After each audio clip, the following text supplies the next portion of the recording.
Hello everyone, welcome back to the channel Parshpati Majumdar. পুনৰ এটি নতুন ভিডিঅ'ত আপোনালোক সকলোকে স্বাগতম জনাইছো and I am 100% sure আপোনালোকে ৰাউণ্ড 1ত আপোনালোকৰ ক্লিয়াৰ হৈ গ'ল যিসকলৰ হোৱা নাই তেওঁলোকৰ ৰাউণ্ড 2ত হৈ যাব and যদি এতিয়াও নাই হোৱা then definitely আমাৰ ৰাউণ্ড 3 আছে and তাৰ কাৰণে আমি এই পাৰ্টিকুলাৰ ভিডিঅ'টো বনাইছো য'ত আমি ভালেখিনি বস্তু ডিছকাছ কৰিম so let's start the video, watch it till the end. তাৰ আগতে আমাৰ ACTS Batch 2025 যেটো আমি লঞ্চ কৰিছো ইয়াৰ লাষ্ট ডেট 10 আগষ্ট হয় 12টা সিট খালি আছে জয়েন কৰিব পাৰি বিকজ 100% ৰিফান্ড হ'ব যদি সিলেকশন নহয় and we have the best team and best program and অকল এটাই ব্যাচ হয় হোল নৰ্থ ইষ্টত সো ডেফিনেটলি জয়েন কৰিব পাৰে যিসকলে ইন্টাৰেষ্টেড হয় বা যদি আপুনি অলৰেডি সিট পালে then definitely do share this post, do share this video, it will help them. First of all, college verification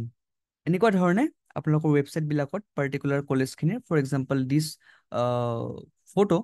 এইটো যিটো ফটো হয় এটা ৱেব পেজ হয় বেচিকেলি মই লৈছো যোৰহাট ইঞ্জিনিয়াৰিং কলেজৰ ফালৰ পৰা তাত ধুনীয়াকৈ আহি গৈছে এডমিশ্যন নটিচ ছেকেণ্ড কাউন্সেলিং ধুনীয়াকৈ লিখি থৈ দিছে য'ত 5টা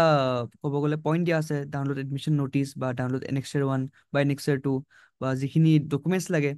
বা ফিজ পে'মেণ্ট কেনেকৈ কৰিব পাৰি চ' গোটেইখিনি বস্তু ৱেবছাইটত দিয়া আছে তেনেকৈ সকলোখিনি কলেজৰে ৱেবছাইটত দিয়া আছে যে কি ডকুমেণ্টছ বা কি এডমিশ্যন নটিচ বা কি এনেক্সাৰ কি মানে পাৰ্টিকুলাৰ ৰিকুৱাৰমেণ্টছ থাকে সেইখিনি বস্তু ৰেছপেক্টিভ কলেজত ধুনীয়াকৈ দিয়া থাকে for every counselling first second third fourth fifth বা স্পট অ'কে চ' এনেকুৱা ধৰণে আপোনালোকে ৱেবছাইটত যাব চেক কৰিব কৰি পেলাই গোটেইখিনি বস্তু গম পাই যাব বিকজ মই পাৰ্টিকুলাৰলি এতিয়া সকলোখিনিৰ কাৰণে ভিডিঅ' বনাই থকাটো পচিবল নহয় বাট ডেফিনেটলি আপুনি এনেকৈ বনাই থাকিব অ'কে এণ্ড আকৌ এটা বস্তু মই পুনৰ কৈ দিছোঁ যে candidates who have already admitted and verified their documents in the first counseling at any institute need not present physically at the time of second counseling. Similarly, যেতিয়া আপোনাৰ third counseling হ'ব তো যদি আপুনি first counseling বা second counselingত already documents খিনি verify কৰাইছে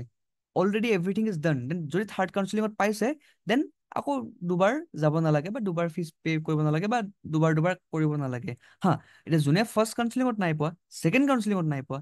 তেওঁলোকৰ যদি ইনকেছ থাৰ্ড কাউন্সেলিঙত for the very first time পাই আছে then definitely they have to go' in the respective colleges in the respective time and date ঠিক আছে ভেকেঞ্চিৰ পিছত আমি দেখা পাওঁ যে BVECত 71টা চিট আছে মানে highest 71 DSCত 49 BBEC 47 GIST 35 GEC 28 JEC 23 AEC 14 সাৰপ্ৰাইজিংলি GISTত seat কম আছে এবাৰ এণ্ড গোলাঘাট ইঞ্জিনিয়াৰিং কলেজতো চিট অলপ কমে আছে জেনেৰেলি গোলাঘাটত চিট অকণমান বেছি থাকে বাট এবাৰ অকণমান কম আছে BVEC 71 ঠিক আছে and JEC 23 fair enough AEC 14 fair enough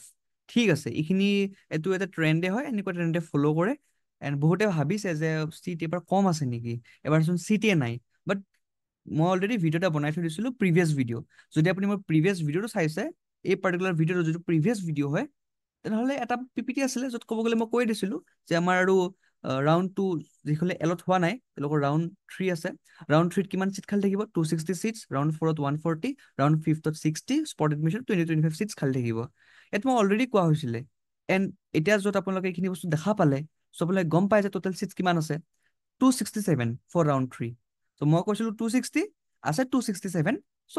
7টা seat বেছিয়ে আছে কমটো নাই প্ৰথম কথা ঠিক আছে চ' একো ভয় খাব লগা দৰকাৰ নাই যে চিট কম থাকিব চিট কম নাথাকে চিট বেছিয়ে থাকিব ইনফেক্ট অকণমান বা এটা বা দুটা চ' একো ভয় খাব লগা দৰকাৰ নাই যিসকল ষ্টুডেণ্টে এতিয়ালৈকে চিট নাই পোৱা ফাৰ্ষ্ট বা ছেকেণ্ড কাউন্সিলিঙত ৰাউণ্ড 3ত আপোনালোকৰ হোপফুলি আপোনালোকে চিট পাই যায় এণ্ড যিসকলে আপগ্ৰেডেশ্যনৰ কাৰণে এপ্লাই কৰিছে ফ্ৰিজ নাই কৰা আপুনি আপোনাৰ বেটাৰ ব্ৰাঞ্চ কিবা পাই যায় ৰাউণ্ড 3ত চিট কেঞ্চেল এইটো এটা বহুত ডাঙৰ প্ৰব্লেম যিটো ফাৰ্ষ্ট ছেকেণ্ড কাউন্সিলিং হৈছে মানে যে তেওঁলোকৰ ডকুমেণ্টছ কমপ্লিট নাছিলে এণ্ড ফল্ছ ডকুমেণ্টছ কিবা কিবি OBC NCL নাছিলে বা NCL আছিলে বাট দিব নোৱাৰিলে চামথিং য'ত প্ৰব্লেমখিনি XYZ প্ৰব্লেম থাকে ঢেৰ প্ৰব্লেম থাকে কিবা কিবি সেই প্ৰব্লেমবোৰৰ কাৰণে মানে তেওঁলোকৰ চিটবোৰ কেঞ্চেল হৈ যোৱা দেখা গৈছে এণ্ড তাৰ কাৰণে তেওঁলোকে একো প্ৰব্লেম নাই বাৰু বিকজ নেক্সট কাউন্সিলিঙত পাৰ্টিচিপেট কৰিব পাৰিব তেতিয়ালৈকে যদি ডকুমেণ্টছখিনি আহি যায় ঠিক আছে চ'